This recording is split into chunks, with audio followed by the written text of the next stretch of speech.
Zee investigation પર આજે વાત કરીએ તમારા આરોગ્યની। ICRIERનો એક ચોંકાવનારો રિપોર્ટ આપણી ખેતી પર ગંભીર પ્રશ્નો ઊભા કરી રહ્યો છે। નવી પોલિસી બ્રીફ અનુસાર ભારતની માટી ઝડપથી પોતાનો જીવ ગુમાવી રહી છે। માટીમાં નાઇટ્રોજન, ફોસ્ફરસ, ઝિંક જેવા જરૂરી પોષક તત્વોની ભારે ઘટ થઈ રહી છે અને તેની સીધી અસર પાકોની ગુણવત્તા પર પડી રહી છે। આપણે જ અનાજ ખાઈએ છીએ તેમાં પોષક ઓછું થઈ રહ્યું છે। દેશમાં કુપોષણ અને હિંડન હંગર વધી રહ્યું છે। જોઈએ આ ખાસ રિપોર્ટ।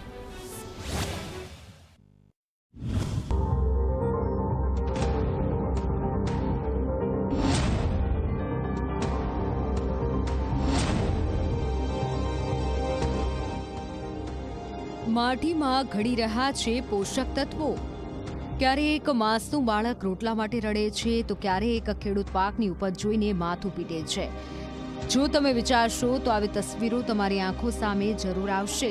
ભારતમાં હજારો બાળકો એવા છે જેમને પૂરતો ખોરાક પણ નથી મળતો અને જેમને ખોરાક મળે છે તેઓ પૌષ્ટિક આહાર માટે તરસે છે અને તેનું એક કારણ છે આપણી માટી, જ્યાં પોષક તત્વોની કમી જોવા મળી રહી છે। ICRIERના રિપોર્ટમાં ચોંકાવનારા ખુલાસા થયા છે। રિપોર્ટ મુજબ માટીમાંથી નાઇટ્રોજન, ફોસ્ફરસ, ઝિંક અને કાર્બન પોષક જેવા તત્વો ધીમે ધીમે ખતમ થઈ રહ્યા છે।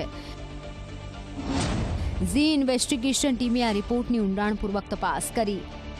अपने रोजमर्रा के दिनचर्या में जो खाना खा रहे हैं, कभी हमने सोचा नहीं होगा कि उस खाने में न्यूट्रिशन कितना है, लेकिन हमारे ही देश की एक संस्था है ICRIER यानी इक्रियर, जिसने मिट्टी के सेहत को लेकर जो रिसर्च किया है, उस रिसर्च में कई चौंकाने वाले खुलासे हुए हैं। ICRIERના રિપોર્ટ પ્રમાણે ઘઉં, ચોખા, દાળ જેવા મુખ્ય અનાજોમાં માઇક્રો ન્યુટ્રિયન્ટ્સ અને કાર્બનિક પોષકોની ઘટ જોવા મળી છે।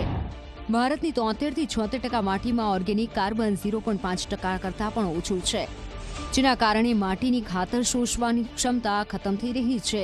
યુરિયા સબસિડીની ખોટી નીતિઓના કારણે NPKનું સંતુલન બગડી રહ્યું છે। NPKનું સ્ટાન્ડર્ડ રેશિયો 4:2:1 હતો, જે હવે બગડીને 10:9:4:4 થઈ ગયો છે। માટીમાં નાઇટ્રોજનની 90% સુધી કમી છે, ઝિંક 35% અને આયર્ન 24% ઘટી ગયો છે। जो फर्टिलाइज़र की पॉलिसी है वो हमारी ठीक नहीं है। यूरिया बहुत ज़रूरत से ज़्यादा उस पर सब्सिडी दे रहे हैं और जो पोटाश और फॉस्फेट जो चाहिए उस पर उतना नहीं है, तो पूरा इम्बैलेंस हुआ है सिस्टम में। उससे हमारी जो मिट्टी की उपजाऊ शक्ति है वो कम हो चुकी है, वो वीक होती जा रही है। પંજાબ, ઉત્તર પ્રદેશ અને મધ્યપ્રદેશના ખેતરોમાં વર્ષોથી કેમિકલ ખાતરોનો બેફામ ઉપયોગ થઈ રહ્યો છે। રિપોર્ટ પ્રમાણે ભારતની મોટા ભાગની ખેતી યોગ્ય જમીનમાં સોઇલ ઓર્ગેનિક કાર્બન 0.3 થી 0.6% સુધી ઘટી ગયું છે, જે વૈશ્વિક સરેરાશ કરતાં ઘણું ઓછું છે। એટલે કે આ સંકટ ધીમે ધીમે વધુ ગંભીર બની રહ્યું છે। ઉત્પાદન વધવાની હોડમાં ખાતરોના અતિ ઉપયોગ થઈ રહ્યો છે। માટીની ગુણવત્તા દિવસે ને દિવસે ખરાબ થઈ રહી છે। જો આ સંકટનો સામનો કરવો હોય તો પાકોમાં પોષક તત્વો વધારવા પડશે। अगर हमारी पॉलिसी सपोर्ट करेगी राइट न्यूट्रिशन, जैसे मैंने आपको 4R बताया, तो डेफिनेटली फार्मर्स उस चीज़ को प्रयोग में लाएंगे। अभी क्या है, हमारा यूरिया 80 to 85% सब्सिडाइज है, फॉस्फरस पे लगभग 40 to 45% सब्सिडी है एंड पोटेशियम पे हार्डली 5%।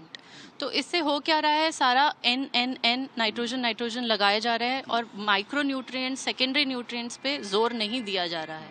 तो पहले तो ये बैलेंस कैसे लाया जाए, ये सरकार को सोचने की बहुत ज़्यादा ज़रूरत है। ICRIER સરકારને કેટલાક મહત્વના સૂચનો પણ આપ્યા છે। સૌથી પહેલા માટીના કાર્બન પર ધ્યાન આપવું પડશે। યુરિયાની સબસિડી ઘટાડી એવી નીતિઓને પ્રોત્સાહન આપવું પડશે જે SOCને પાછું લાવે, જેમ કે બાયો ફર્ટિલાઇઝર્સ। બીજું, બાયોફોર્ટિફિકેશન એટલે કે એવા પાકોને પ્રોત્સાહન આપવું જે કુદરતી રીતે માટીમાંથી વધુ પોષક તત્વો ખેંચી શકે। ત્રીજું, NPKનું સંતુલન સુધારવું અને માઇક્રો ન્યુટ્રિયન્ટ્સના ઉપયોગને પ્રોત્સાહિત કરવો। हमारे शरीर को जो जरूरी न्यूट्रिशन है, जो पोषक तत्व हैं, वो नहीं मिल पा रहे हैं, क्योंकि जो मिट्टी में ही जो मिट्टी की जो सेहत है वो सेहत ही ठीक नहीं है। और इन्होंने बताया कि किस तरीके से अगर हम पॉलिसी बनाएं तो हम चीज़ों को और बेहतर तरीके से कर सकते हैं और इस सिचुएशन से यानी इस चुनौती से भी निपट सकते हैं। કુપોષણને હરાવવું હોય તો થાળી પહેલા ખેતર પર ધ્યાન આપવું પડશે.